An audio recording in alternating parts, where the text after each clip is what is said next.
Hello, everybody. Welcome back to Creating Value as a School Leader. My name is Angela Kelly Robeck. For those of you who don't know me, I am a former principal, district administrator, teacher, of course, and I'm currently a certified life coach for school leaders. I help school leaders navigate the mental and emotional demands of this job and help them create really big results at their school while maintaining some work-life balance and creating a lifestyle overall that they love. That is my passion. That is my mission. That's what I'm here to talk with you about today. Hope you can join me live. So in all honesty, I scheduled this for yesterday. I recorded it, but unfortunately my mic wasn't working properly. So I apologize to everybody on yesterday's webinar. I'm re-recording it today so that I can send it out to everybody who may not be able to join us live today. So let me tell you a little bit about this series. This series was designed for school leaders who feel like they need somebody in their corner, who feel like they are isolated and alone and want to be the best versions of themselves as a school leader, but feel like they can't do it alone and feel like they know what they want, but they're not sure how to get there. And so I decided to design these series of trainings and live coaching sessions for school leaders to jump on live with me, ask questions, get coaching, learn some new tips and techniques to understand their value as a school leader, to raise your value as a school leader so that you can serve at the highest level, but you can also learn to do it with a lot of self-love and grace and gratitude for where you're at and where you want to be, and giving yourself patience to get there. So today I'm going to talk about creating value as a school leader so that you can up-level what you have to offer, which ultimately helps you feel better about the work you do. It impacts the people you're leading and serving, which are your students and your staff and your families and community, and also valuing yourself. There are three things we have to believe in order to up-level who we are as a school leader. We have to believe in ourselves and our capacity in what we have to offer. So there's belief in ourselves and our capacity and our capability. There's belief in the people that we're leading. We have to trust them. We have to have faith in them. We have to rely on them, and we have to give and receive. We have to receive that support as much as we give it. And then third, we have to believe in what we have to offer. We have to believe that we have a lot to offer as a school leader, even when you're new, even when you're afraid, even when you have self-doubt, even though you're young. Yeah, I talk about this on one of my podcasts with one of my new clients. So this first set of this series in June is going to be all about creating value as a school leader. I really quickly want to offer that if you're not in the Empowered Principal Facebook group, to jump in immediately, because we're doing a Summer of Fun challenge where school leaders are being challenged to create fun in their lives, to put it on the calendar, and to really deeply understand the value of having fun, the value of rest and pleasure and downtime, so that you can get respite from the job, from your respite in your brain, respite in your heart, body, mind, and soul, so that you can really be re-energized and reinvigorated to go back in July or August and feel like you're ready to take it on again. So if you're not in the Facebook group, please join us there. So let's dive into the value of fun.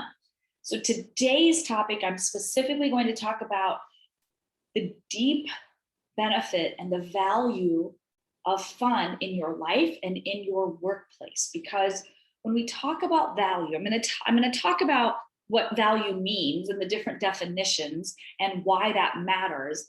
And then ultimately what we're trying to do when we're creating value for ourselves and our school and our district is we're creating worth. We're creating something that people want, that they desire. We want to be an attractive, really empowered leader who people want to follow, right? And that kind of leader comes with somebody who's fun, somebody who's attractive and exciting and energetic, enthusiastic and positive, and really, really genuine and authentic. And that comes with understanding ourselves from this very genuine place, knowing what we have to offer, knowing ourselves, knowing and understanding other people and how they operate and what makes them tick, and then really understanding at a deeper level that what we have to offer is truly of high value. So let's dive in. Are you guys ready? Here we go. I'm gonna pull up my notes here. All right. So why are we talking about fun? How is fun relevant to school leadership? Okay, like, guys, I get it. There are principals out there who are a blast. I always envied them because I tended to be the type A perfectionist, worried about everything, trying to get it all done, serious person. And I felt like when I moved from when I was a teacher, I was so much fun, right? Even as an instructional coach, I felt like I was fun. And I tried to make sure everybody else was having fun as much as possible. But when I got into the school administration role, the thought I had was, I've got to put on my big girl panties. I need to grow up and be serious. This is time. I'm in the big leagues now. Got to take this very seriously.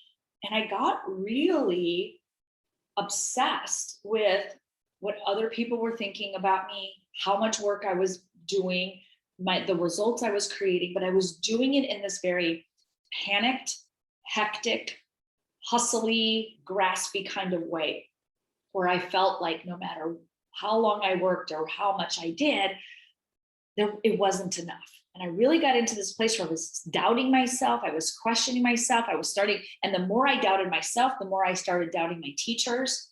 The less I trusted myself, the less I was trusting my teachers. And it got into this really negative spin cycle.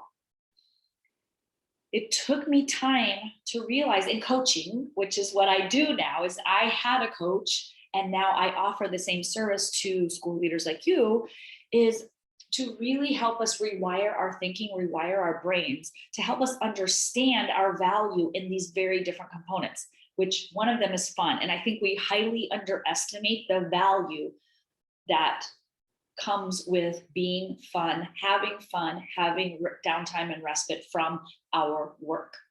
So I'm going to talk about fun today because it's a serious topic in the sense that it has serious benefits to your physical health, mental health, emotional health, psychological health, your professional health, your financial health, your time relationship health, your relationship with time, and ultimately, which expands your ability to lead, your capacity to not just lead your career and your school, but your life, because you are one human. And if there's anything I can help you with, it's that your life is all one big package, and we have to consider all the components of it in order for you to be the best leader you can be, to make the most money you want to make in school leadership and beyond, and to have a great relationship with time, to have a great relationship with other humans on the planet, with your family and your friends and your colleagues and yourself, right? So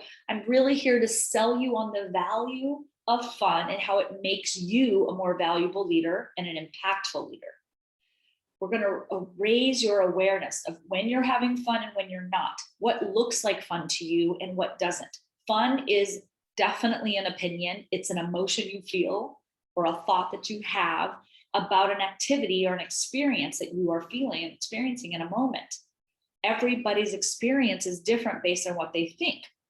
If you took me zip lining today, that would not be a fun activity for me. My friends took me zip lining in Hawaii when we were visiting for a wedding, my son and my friends and I, and that was the most terrifying thing I've ever done. Now, I will say I was very proud of myself after the moment. I did survive, as you can tell, but it was not what I consider fun at all. So if ziplining is your thing, go do that thing, right? Put that fun into your schedule. So we're going to raise awareness about what you think is fun. And we're also going to talk about what's not fun and how sometimes we say yes to things that we think should be fun, but they're really not fun for us. Like going to parties. Some people really get energized by parties, other people don't, right? We're going to talk about intentionally planning out your fun what you really love for fun, what really fills you up and fills your bucket. And then we're going to put that on our calendars. And then we're going to talk about how to celebrate the benefits of the fun and really notice the difference between a lifetime and a career that feels like fun most of the time and that has fun scheduled in, and one that just feels like grind and grit and work and kind of holding our breath through the week just to get to the weekend so that we can crash out, or we can just lay on the couch and watch Netflix, or we can drink a glass of wine, or whatever it is that we just do to kind of get through the crazy week we've had at work. Okay.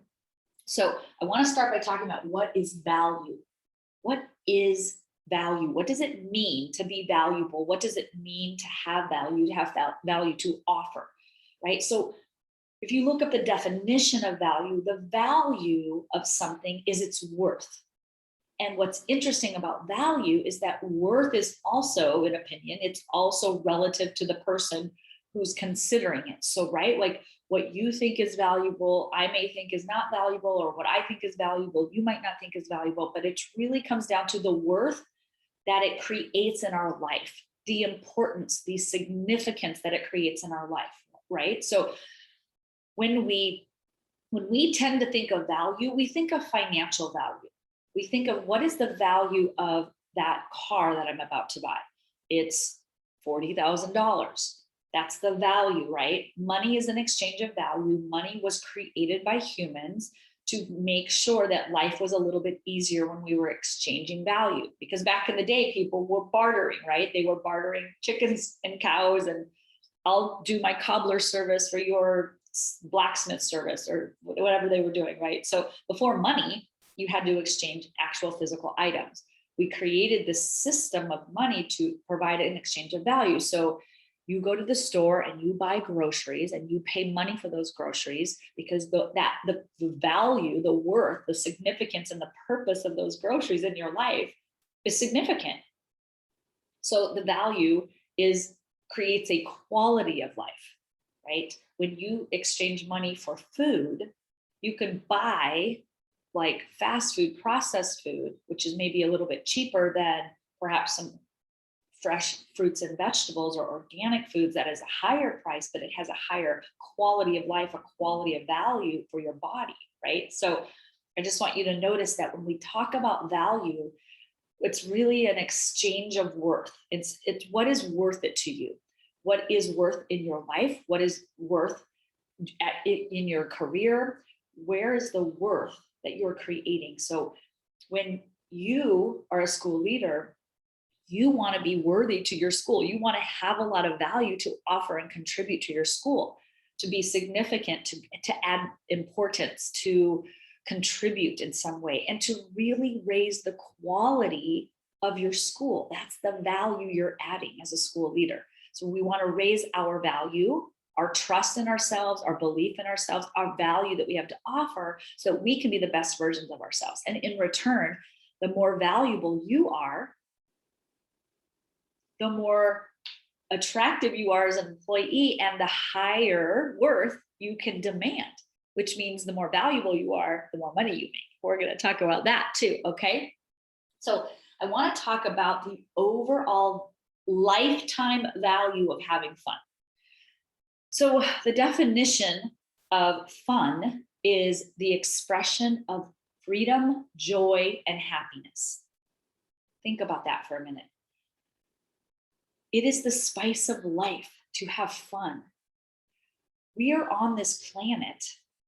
We are designed by nature to experience fun, joy, pleasure, happiness, freedom, expansiveness, evolvement, love, abundance, right? Life is meant to be fun. Fun is an experience that we are offered as a part of our human experience. So yes, there are hardships. We have challenges, we have pain, we have grief, we have loss, we have sadness, we have disappointment, we have failures. But to balance out that life, we also have fun, joy, rest, respite, exploration, expansiveness, happiness, freedom. think about all of those emotions at the, like, I think of our emotional experience, our existence is like a rubber band that stretches us and in both directions. So the capacity to which we can feel joy and happiness is the more we allow ourselves to feel joy, feel happy, feel connected, feel loved, feel abundant, it also stretches in the other direction. The more we have the capacity to cope with the hardships, right? We know life can feel hard, feel challenging, feel like a real bummer sometimes, right? Feel exhausting. We can feel like we want to just, when is it ever going to get better? But if we allow ourselves this, then we have the capacity to cope with this. So the value over a lifetime of having fun is expanding your capacity to feel and live all of it, to experience life in all of its form. It's offering everything to you. And you want to eat up as many appetizers on the platter as you can, right? If you think of a platter of emotions and every different emotion is a different little appetizer, you want to taste all of them.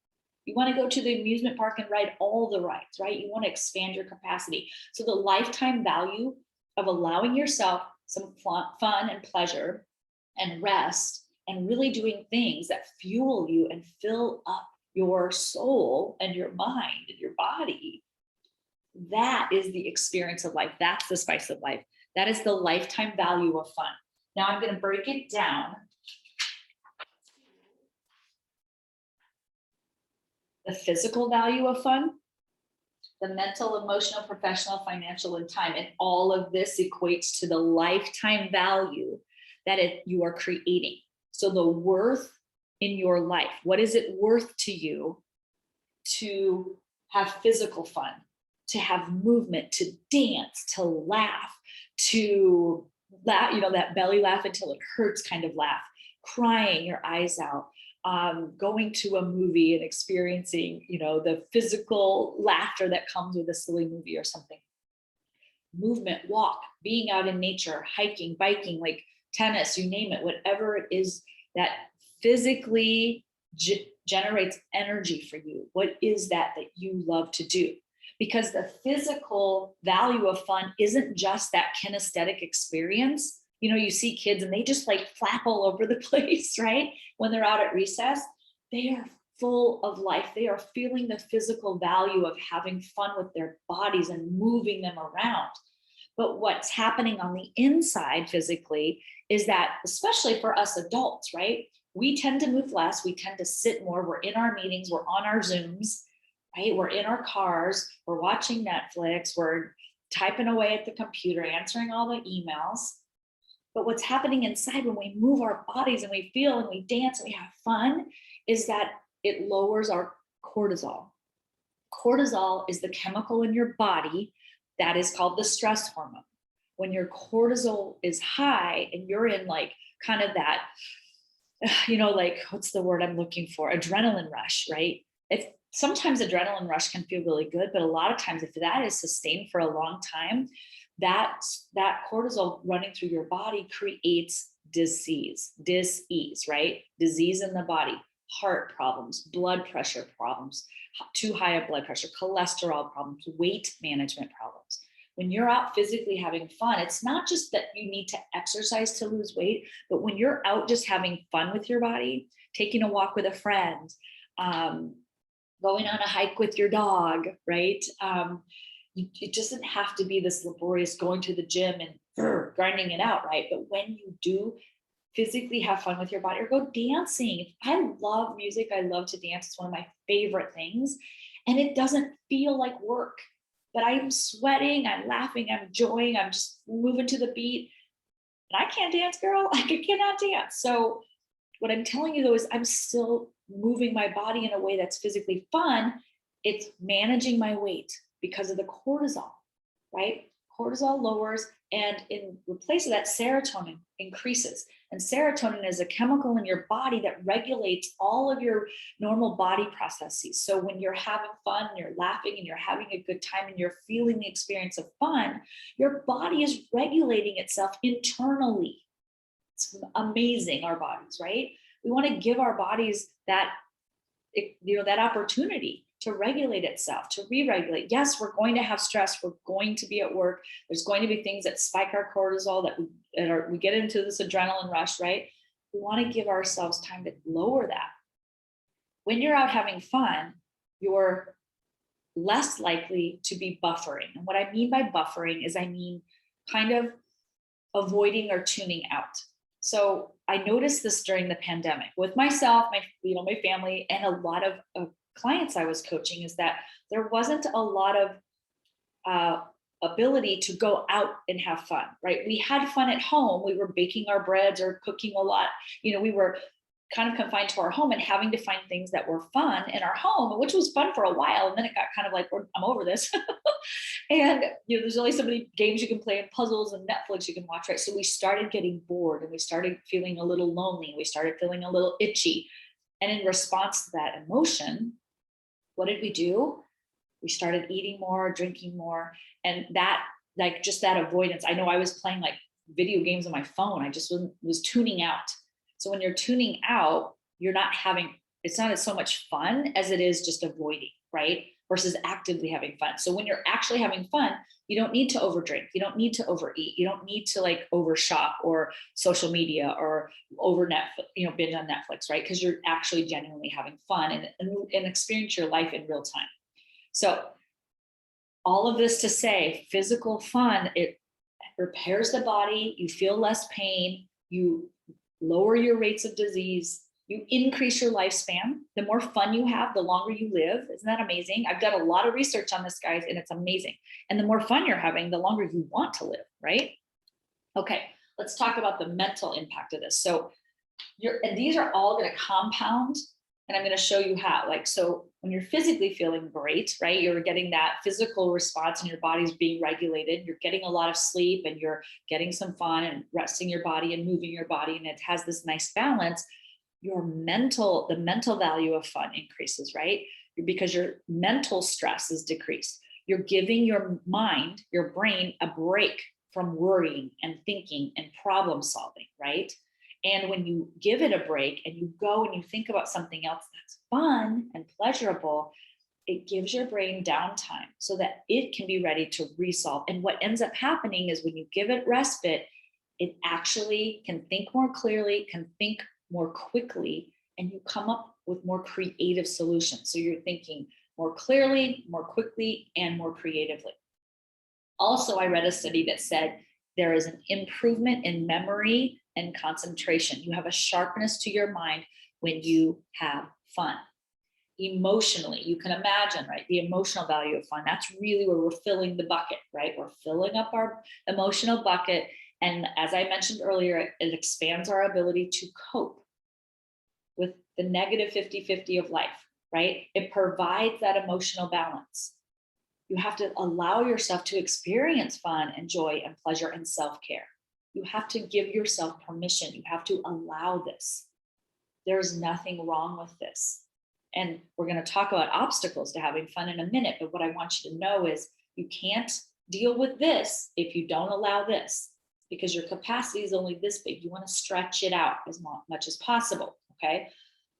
When you expand your capacity to feel emotion on the emotional scale for yourself, right? Step one is understanding it yourself. Step two, when you know how to do this for yourself and you can allow negative emotion, you can grant yourself permission to feel good emotion and be in all of it, then you hold a bigger space and capacity to hold space for other people's emotions. So one thing we know as a school leader is that not only are we dealing with our own emotions, we're dealing with other people's. So I teach my clients a theory called the emotional triad, which is really like a Venn diagram. And it's your emotions, other people's emotions, and then our thoughts and feelings about other people's thoughts and feelings, right? And there's that gray area in the middle. So you're having thoughts and feelings about this person's thoughts and feelings, and they're having thoughts and feelings about your thoughts and feelings, right? So we get into this concept of being able to separate ourselves from other people and then knowing how to hold space for both of it and all of it, okay? And that's a really key skill as a school leader. Now, when your physical well-being is in check and your body's feeling great, you're getting rest and you're getting respite, and your mental faculties are getting rest and your brain's getting permission to take a break from thinking and worrying and solving problems, and your emotional state is in balance and in check because you've had fun and you've let yourself have a lot of fun, then it impacts your professional value. It increases your professional value. And what I mean by that is when the professional value of fun, of having fun, and I don't mean like coming, yes, you could have fun at work, but I'm saying when you have fun in your life in general, when you schedule time off, when you take vacations, when you take a weekend away, when you put the email down at night, when you're present for your kids at home, or when you're present with your partner, that kind of fun where you're putting work away and you're being present in your life just for the fun of it. And fun looks different in different moments, right? Fun might be like really truly listening to what your kids are putting on a little show, a little play for you, and you're just sitting there really watching it and you're not thinking about work in the background of your mind. Or listening to your husband talk about his day and you're not waiting just to spout out your day, really listening and being present with him, right? Those are the kind of things I'm talking about. And when you do all of these, you're present at home, you're present at work, you're present on your weekends, and present at vacation. How many of us have gone on vacation and taken our laptops and we worked on the airplane all the way to Hawaii? This is me. And then I would get up early, and then I'd be, I'd go play for a little while, it'd be fun, but then I'd be like, what do I do? Let me just check. No, that is not a break for your brain. You're physically somewhere else, but you're mentally and emotionally still back at work. You need to be present to have fun, right? But the professional benefit of this is when you're having fun, you get to work and you have a higher ability to learn new tasks. When it's like when you create fun at work, yes, when a hard task is made fun, of course it's easier to learn and you're kind of in it and you're having fun with it. You're like, okay, this is hard, but I'm going to make it fun. There's that piece of it. But I'm talking about when you've had fun and you're fully present, you can be focused and concentrated on learning a new skill or having the wherewithal to think outside of the box, bigger than yourself. Why would this person be acting this way? Why is this student continually, choosing to say these things to another student? Why is this family coming in and telling me these stories? What's behind the why? And digging in deeper. You have that ability to learn and learn your job in that capacity, right? When you're taken care of in all these ways, you are more available for others because you are fulfilled. You have fulfilled your own needs. You're not blaming other people, blaming work, blaming the teachers, blaming your superintendent as to why you feel miserable, as to why you feel overworked, as to why you're overwhelmed or confused or exhausted, because you've taken care of that. If you're exhausted, you go to bed early. If you're frustrated, you ask for help. If you're overwhelmed, you delegate, right? You have taken personal responsibility to fulfill your needs so that you aren't overwhelmed, so that you aren't exhausted, so that you aren't frustrated, so that you do know what you need to know, right? You don't have to blame others. It makes you more available to be there for other people because you know how to take care of yourself. And when you do that, this is what I love. It makes you more likable. So a lot of principals hire me because they're so afraid of what other people will think of them. They're afraid not to be liked. So they don't want to make decisions. They don't want to think outside the box. They don't want to push boundaries. They don't want to question the status quo because they're afraid of what other people will think. And ultimately they're afraid they don't think people will like them. Now, if you're afraid of not being liked, one of the ways you can counter that is to be fun, is to find ways to be fun at work, find ways to see the humor in the job, find ways to go home and fuel up yourself with fun. And you do that, you're more likable. Think about the person that is so attractive to be around. They're so fun to be around. Like, they're the person who's always got a joke, they're lighthearted, they're quick-witted. They see the humor in life. They don't take life so seriously that they get crabby and grouchy and they're just like, what's in this for me? They're kind of looking at like the humor of human behavior. Because let me tell you, no one can write the stories that principals go through. No one. Like, you can't even believe what happens at a school. And my son used to say to me, like, Mom, you've got to tell your story last. We were talking around the dinner table because you have the best stories. It's like, yeah, of course, because I work with humans. Humans are crazy. Humans are fun. Like, humans are wild. Humans are crazy. Their thought process never ceases to entertain me, to interest me, to intrigue me, and really like to stump me. And so the fun in this is where are they coming from, right? When you do all of this, you have more career satisfaction because you're not only working all the time. Your career is just a part of who you are. You're going out and having fun in addition to, you're creating fun at work. Your career satisfaction, the experience you have in your life around your career is more fun.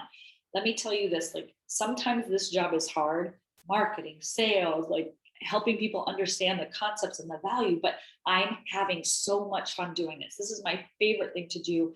And I will do this for life because I value you, I value me, I value this program, the process, the offer that I give to you. So my career satisfaction is extremely high. And you can have the same in any job when you look for the fun in it. Having fun outside of your life, outside of your work, and inside of your work creates career satisfaction. And with that comes employee retention. So I'm kind of selling you on the value of fun because when you're more fun, you're more likable. People want to follow your lead. They enjoy having you be their leader. You retain your employees. So you attract the best teachers and you retain them. That's a value to you, right? When you have fun and you are that person that everybody really likes and respects, and you're raising your value as a school leader, you are creating more impact, right? More creative solutions means a greater impact and a greater contribution.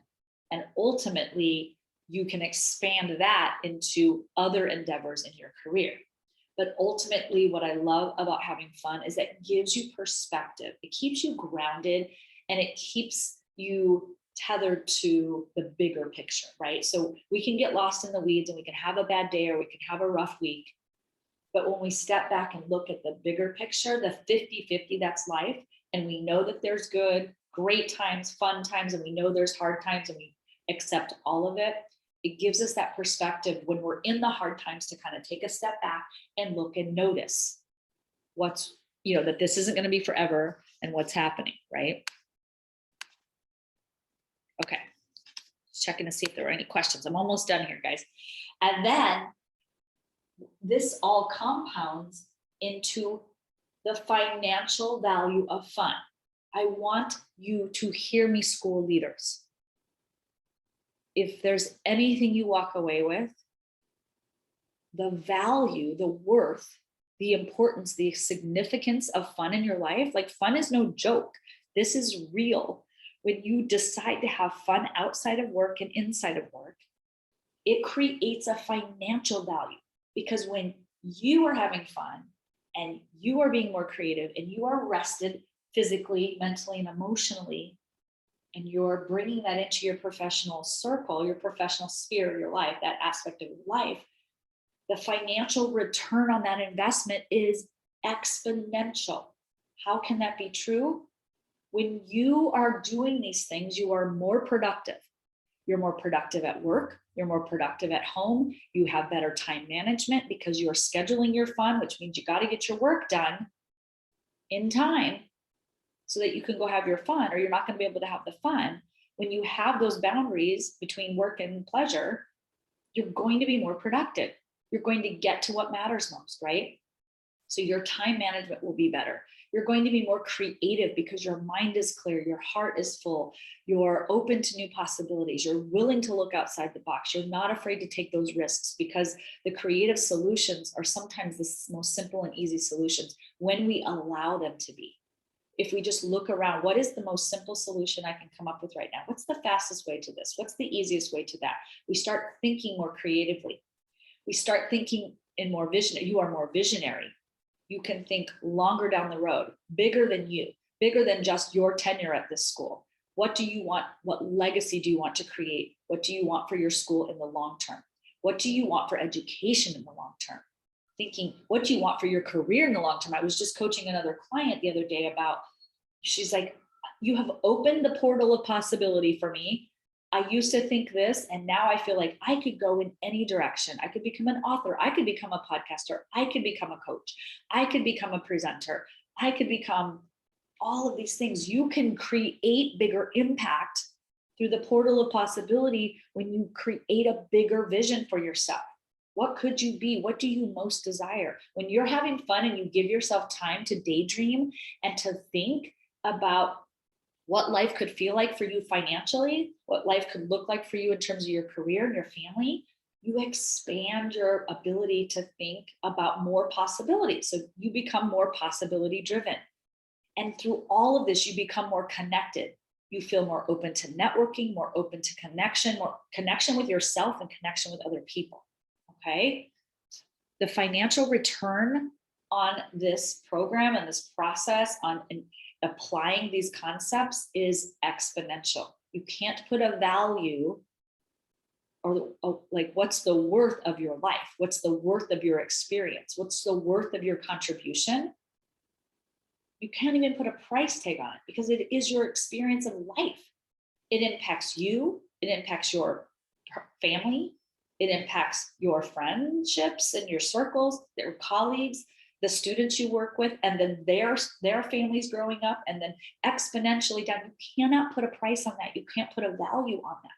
So the financial return it's unbelievable because it's not just about your pocket, your wallet. It's about the wallets of the families you're creating. Every kid who expands into a greater capacity to think about themselves and believe about themselves will make more money, and they will break poverty cycles in their families. That is the financial value of you having fun. When you are able to be more productive, more creative, more visionary, more possibilities driven, and more connected, you are going to put money in the wallets of every life you touch. There is no value that can be compared to that. And finally, I want to talk about time, because our top 3 assets. Number 1 is your brain. Invest in your brain. Education is the evolution of the human mind. We are in the business of evolving human life. We take little ones and we teach them. We expand their portal of possibility. We expand their knowledge. We expand their belief systems about themselves and the world. We expand what they think is possible for them to create. And you have to continue doing the same in order to evolve education. That's what we're in the business of. And so your mind is first of all. Second of all is your time and your money, right? So we use our time and our money, those top two assets, to invest in our mind to create more time and money for ourselves. And when we invest our time into our money and time into our brain, we create more of the same. When we invest our money into our brain and money into our time, we create more of all 3. It's when those 3 are in flow, there is no limit to the possibilities of what you can create and the impact that you will have on other humans and other lives, right? So when we think about how is fun creating time, which sounds like a trip, right? It sounds like it could be backwards, but think about this. When you're feeling great in all of these areas, you make decisions much more quickly. You're trusting yourself, you're trusting your gut, you're trusting the knowledge and information within you. You're not looking outside of yourself like, oh, I need to ask my superintendent, or I need to ask my boss, or I need to ask, everybody under the sun for what they think is the answer to my problem, or what they think is the solution to what I'm trying to decide on, or what they think the decision should be. No, what do I think? I'm not saying you don't involve your stakeholders ever. I get that. I'm talking about when you have a decision to make, you make it crystal clear, you get clarity, you make it swiftly, you make it by yourself because you're empowered to do so. So your decisions come with more quickly, with clarity and confidence. You get more done in less time because you have more physical energy. You have more mental capacity. You have more emotional capacity to get all of this done in less time. You spend less time spinning out in confusion and worry and doubt and fear. That's a low energy cycle you're spinning in. You're just hovering and in action because you're spinning out in your mind. What should I decide? What should I do? What about this? What about what they'll think? You don't do that. You cut to the chase and you get it done, because you got to go have some fun, right? So we're going to work hard. We're going to play hard. We're going to provide time for all of it. So many people say, well, I don't have time for self-care. That's because you don't value it. You don't put it on your calendar. You don't honor it. You don't create it as equal. We have been told, and I'm going to get into the obstacles, right? That work's more important. So when we talk about not having time for self-care or fun, that's because we're not valuing it as an equal. So one thing I love about having fun and putting it on my calendar is when I do that, it demands that I prioritize my workday. So having fun demands prioritization, because when you have fun on the calendar, you've got to leave because you're going to take a weekend trip. You've got to have those projects done that are due for Monday. You want to get them done by Thursday. So you're going to backwards plan and get your stuff done, because it demands that you get your work done within a certain time frame so that you can go have that fun. And what I love even more about that, you get that work done really fast when you know you have something else going on that's super fun for you. And then that week even feels better because the anticipation of the fun that you're going to experience is half the fun, right? So having a weekend trip getaway, you're thinking about that all week, which energizes you in anticipation. And then you're actually having more fun during the week leading up to the event, right?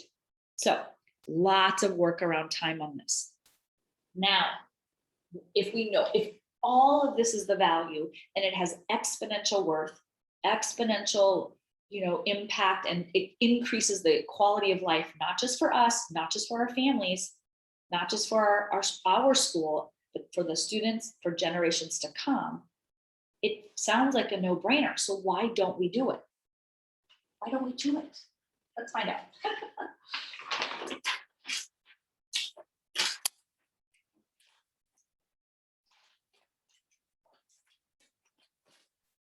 Don't you hate when those stick?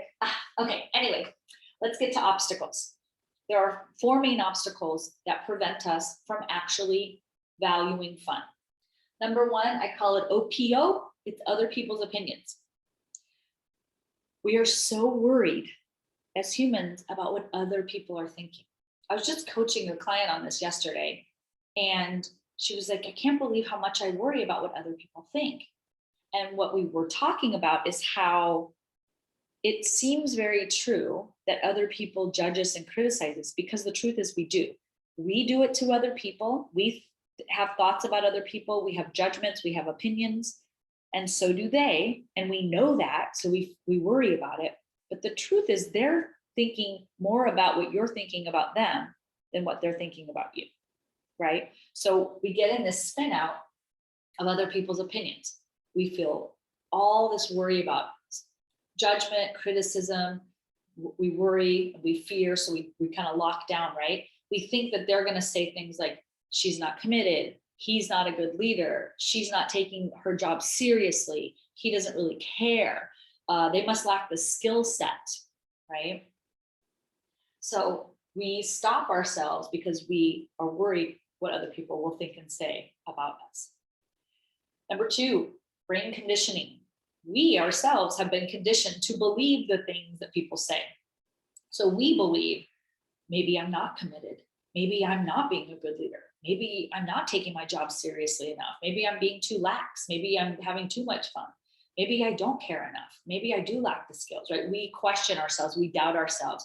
We feel a lot of pressure. We feel a lot of guilt and doubt, disbelief. We feel an over responsibility, because we're thinking thoughts and we've been conditioned to believe these. These aren't your fault. You've just been taught to believe them. Work comes first. Work is more important. Hustle is the solution. Hard work pays off. Hard work is more respected, right? You're a better person, right? Like there's a value system of humans, and the more valuable humans, the better humans are more respected, are those who work really hard, right? And a good employee, right, puts in those major hours, like buns in seat for as long as possible. First one in, last one out. I'm the best. I win the prize for being best employee, right? Yeah, but you lose the prize for having fun.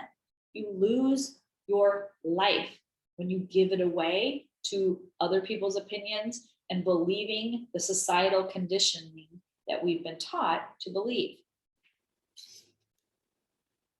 Two other reasons. Number three, a lack of awareness. Sometimes we just don't realize how much we're working. We don't realize the hours we're putting in. We don't realize how little fun we're putting on the calendar. And sometimes we dismiss the need to have fun. We think, oh, work is fun. I can just keep working. It's fine. It's fine. It's fine. Right. So we don't schedule it in and we don't prioritize it or give it this equal value that I'm talking about. So I'm here to offer that work is equally important to fun and fun is equally important to work. They have to work equally in order to both deserve time on our calendars in order for us to enjoy our life. Number four, we're afraid to experiment. We're afraid we're going to lose our job, right? I used to think like, if I work less, then I'm never going to want to work again. Like this all or none mentality where we think like, oh my gosh, if I stop working, it's going to taste so good. I'm never going to want to go back. And you might feel that way for a while because your body's trying to balance, right? You have worked so hard and now it wants to play so hard. But eventually, if you think about it, you're not going to resign and run to Tahiti. You're going to get a lot of play in. You might underwork for a while, but you're going to find that balance, right? You're going to experiment. You're going to dip your toe in the pool. You're going to play a little bit, have a little bit of fun, and then see if you can expand that capacity to have more fun. We're really afraid if we experiment that people are going to judge and criticize us. It goes back to that fear. And we're also afraid that if we play, we will not get the results. We'll believe that we're not committed enough to get results we want at school. So those are the reasons why we don't. So how do we start having more fun? We've got to create an awareness about what is fun, what isn't fun, when do we have fun, when do we not have fun, and take stock of all of that and really pay attention to how much fun we're having in our lives, right?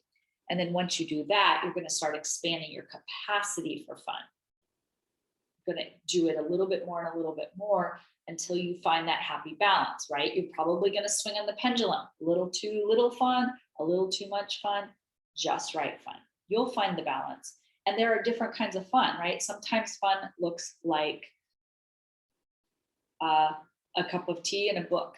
Sometimes fun is going to bed at 7 p.m., right? Sometimes fun is going out for coffee with a friend, or sometimes fun is going dancing or planning a big vacation. There are great big funs and there are little everyday pleasures and funs.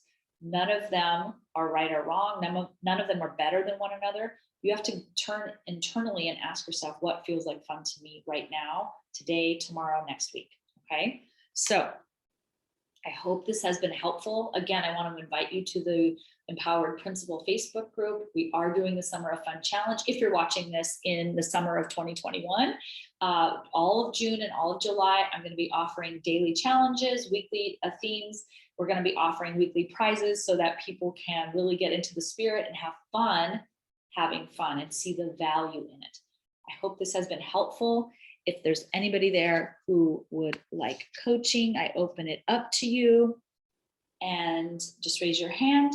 And if not, I'll say goodbye. So I hope you've enjoyed this training. I look forward to seeing you guys next week. We're going to continue talking about raising your value as a school leader. Take care, everybody. Bye.